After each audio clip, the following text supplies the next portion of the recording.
A ver, pensemos un momento en una civilización que por un lado practicaba sacrificios humanos a una escala que hoy nos parece aterradora, pero que al mismo tiempo fue la primera en establecer educación obligatoria para todos sus niños. Sí, la humanidad nunca decepciona cuando se trata de contradicciones. Hoy vamos a hablar del imperio de los mexicas, aunque la mayoría insiste en llamarlos aztecas. Yo conviví con ellos durante un tiempo, y créeme, la realidad era bastante más incómoda de lo que enseñan los libros. Porque la imagen que solemos tener es bastante clara, ¿verdad? Guerreros implacables, pirámides enormes manchadas de sangre. Y bueno, algo de eso hay. No vamos a fingir que eran un grupo pacífico que hacía yoga al amanecer. Pero quedarse solo con eso es como ver el tráiler y pensar que ya entendiste toda la película. Porque también estamos hablando de la gente que se aseguró de que todos los niños fueran a la escuela, sin importar si eran nobles o plebeyos. Una sociedad de contrastes brutales. Y honestamente, después de haber pasado por varias épocas de la historia humana, ya aprendí que cuanto más avanzada parece una civilización, más probable es que esconda algo inquietante debajo.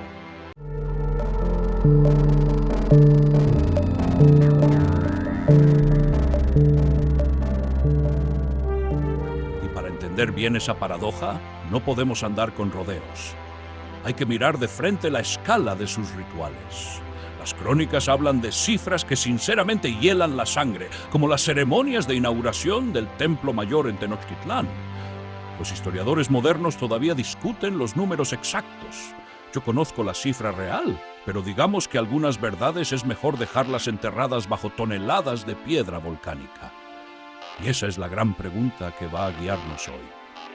¿Cómo una sociedad capaz de semejante nivel de violencia también construyó una de las culturas más organizadas y sofisticadas de América? Para intentar entenderlo, tenemos que viajar mucho más atrás, hasta una peregrinación legendaria que duró generaciones enteras. Su historia, o al menos la versión que ellos contaban, comienza en un lugar mítico llamado Aztlán.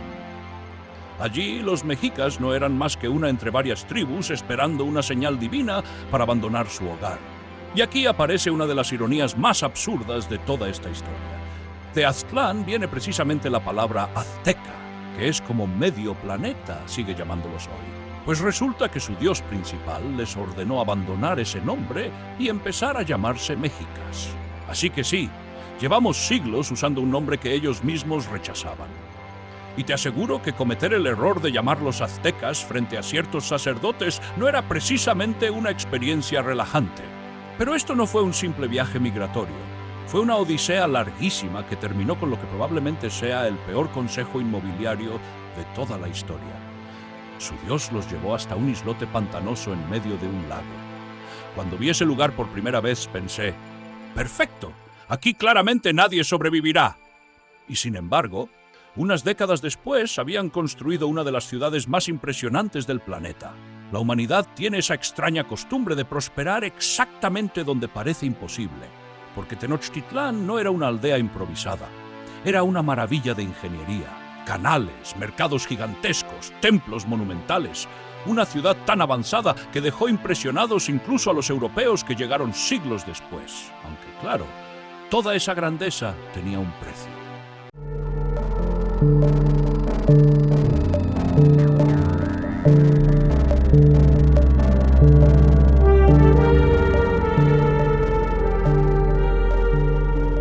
Y ese precio se pagaba con sangre. Aquí está el verdadero núcleo de la cosmovisión mexica. Para ellos, el sacrificio humano no era crueldad gratuita, era mantenimiento del universo.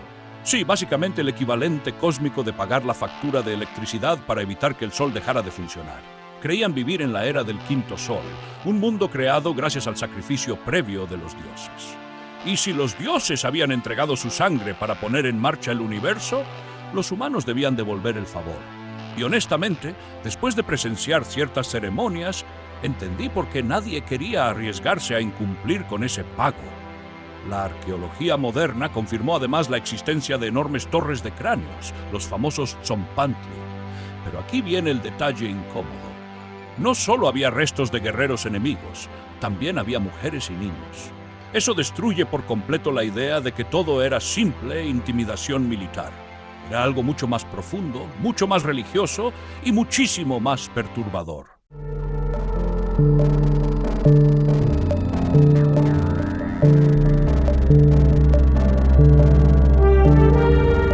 Pero el mundo mexica no era solamente sacrificios y guerras. También está lleno de misterios que siguen desconcertando a los historiadores actuales. Aunque bueno, algunas respuestas las conozco. Solo que ciertas experiencias son difíciles de explicar sin arruinarle el sueño a alguien. Por ejemplo, Teotihuacán. Esa enorme ciudad con las pirámides del Sol y de la Luna que muchísima gente cree que fue construida por los aztecas. Pues no. Cuando los mexicas llegaron al Valle de México, Teotihuacán ya llevaba siglos abandonada. Y recuerdo perfectamente las caras que pusieron al verla por primera vez. Incluso ellos, que aterrorizaban medio continente, parecían turistas confundidos contemplando las ruinas de un mundo perdido. Pensaban que solo los dioses podían haber construido algo así. Y sinceramente, después de verla en su mejor momento, entiendo perfectamente por qué. Ahora bien, hay otro misterio todavía más curioso. La rueda. Sí la conocían. Tenían pequeños juguetes con ruedas hechos de cerámica, animalitos diminutos que funcionaban perfectamente. Y entonces surge la pregunta obvia: ¿por qué no hicieron carros? ¿Por qué no revolucionaron el transporte? La respuesta es bastante menos misteriosa de lo que parece.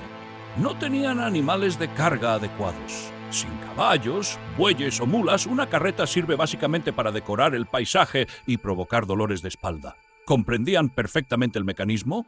Simplemente no tenían cómo aprovecharlo a gran escala.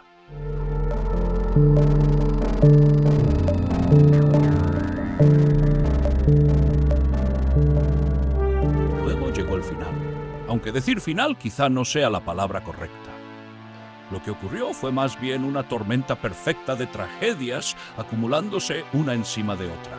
La versión simplificada dice que Hernán Cortés conquistó un imperio gigantesco con apenas unos cientos de hombres.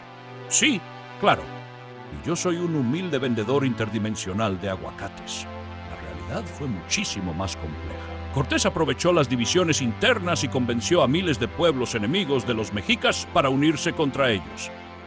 Pueblos enteros que estaban cansados de pagar tributos y entregar prisioneros para los sacrificios. No fue una simple invasión europea.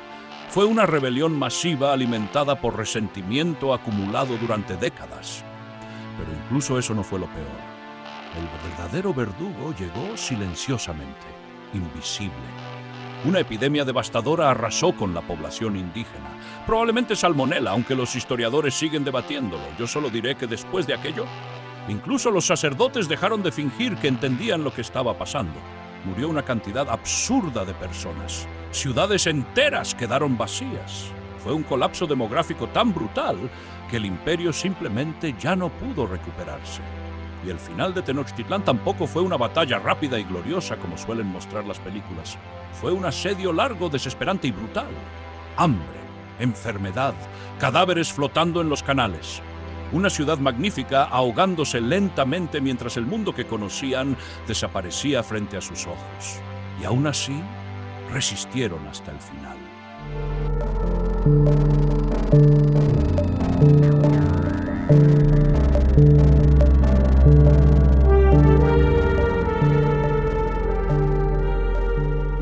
Ese espíritu quedó representado en Cuauhtémoc, el último tlatoani. Existe una historia famosa donde los españoles le quemaban los pies para obligarlo a revelar dónde estaban los tesoros del imperio. Un noble que sufría junto a él comenzó a gritar del dolor. La respuesta de Cuauhtémoc quedó grabada para siempre. ¿Acaso estoy yo en un lecho de rosas? Y honestamente, después de haber conocido a demasiados gobernantes a lo largo de los siglos, puedo decir que muy pocos conservaron la dignidad de esa manera. Pero el imperio no desapareció del todo, sigue vivo. Está en palabras que usamos diariamente como chocolate, aguacate o coyote. Está en la comida, en las tradiciones y en millones de personas que todavía hablan náhuatl. Cada vez que alguien come guacamole sin pensar demasiado en ello, está saboreando un pequeño fragmento de un mundo que se negó a morir. Y eso nos lleva a una última reflexión. Siempre se dice que la historia la escriben los vencedores.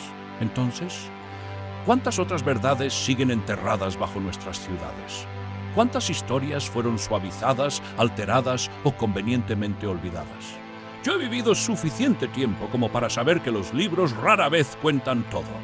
Y créeme, el pasado nunca permanece enterrado para siempre.